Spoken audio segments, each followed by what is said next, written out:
Kathy Caroli, and I wanted to talk about the Entr'acte from Carmen. This is such a beautiful excerpt, but I find that when I listen to flute players play it, almost all the time it's far too slow and the vibrato is sticking out, so to speak, from the musical phrase. So I'd like to just talk about how to address that.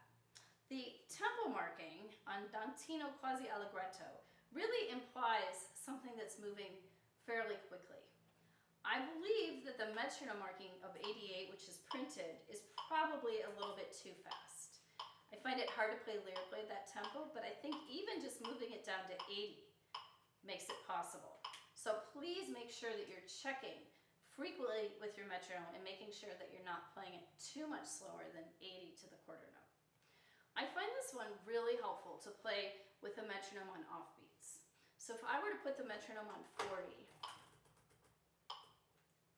and put that click on beats 2 and 4, I feel that it gives me kind of a nice rebound.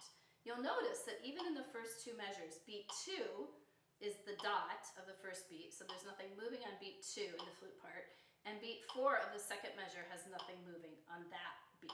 So the metronome sort of gives you a nice bounce off point in each of those cases. The next thing that I'd like to point out is that this is marked pianissimo. I do think that it's okay to grow with the phrase and make some crescendo and diminuendo, but I think it's really important that in the first few measures you're really establishing that pianissimo sound. And this isn't just a dynamic level, it's really a quality, a very dolce, beautiful quality of sound, but in a very soft way.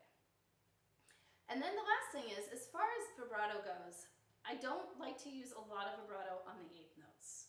In fact, I don't like to use a lot of vibrato at all in this excerpt. I attempt to make my vibrato very narrow, neither too fast nor too slow, but really subservient to the legato. So that I think the way to practice the vibrato in this excerpt is to start out by using none and really make sure that you have a legato sound.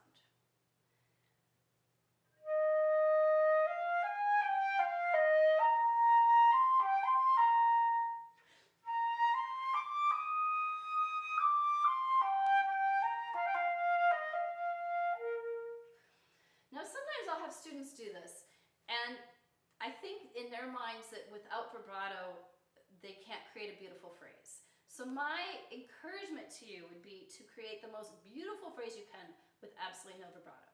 In order to do this, you absolutely have to play the molto legato and make sure that your dynamics make sense, that you've got tapers, that you don't have heart attacks in any of these places. So the taking out of the vibrato will really, really allow you to listen to the quality of your sound and everything else you're doing to make the phrase beautiful without using vibrato. The next thing I would do is to think, instead of vibrato, think of warming up the sound.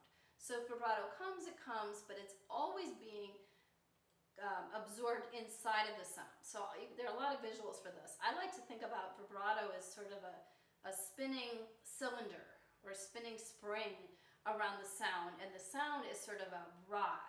And I like that idea of it being a rod because it's solid and it's long, and so that your airspeed is really, really moving in this very solid sort of rod cylinder, and that the vibrato is spiraling around the sound. Now, if you can bring that spiral really close into the rod, that's what I visualize in terms of having a narrow vibrato that isn't sticking out. As soon as the vibrato gets too wide, I think you lose that sense of the airspeed driving the phrase. So I'll give you two examples. This is where I like to think of warming up the sound and keeping that spring or that spiral right around the sound, right around the rod or the core of the sound.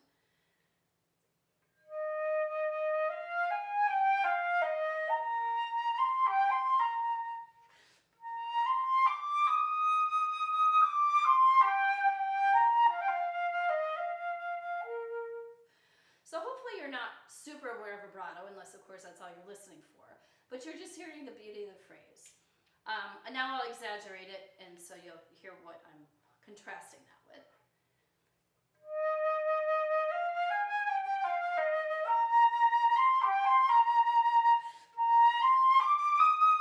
So here, it's sort of like I turned a switch on to the vibrato and it didn't vary at all from note to note. And I feel that it's too wide and too present. So enough about vibrato. Another thing to think about in this excerpt is the grace notes. The grace notes shouldn't be too fast. You want to make sure that you hear them. And I don't think there's any reason to use the trill fingering in the C to D grace note before letter A. So I'll play some of this excerpt and you can get a sense of the tempo, the dynamic, the vibrato, and the overall phrasing.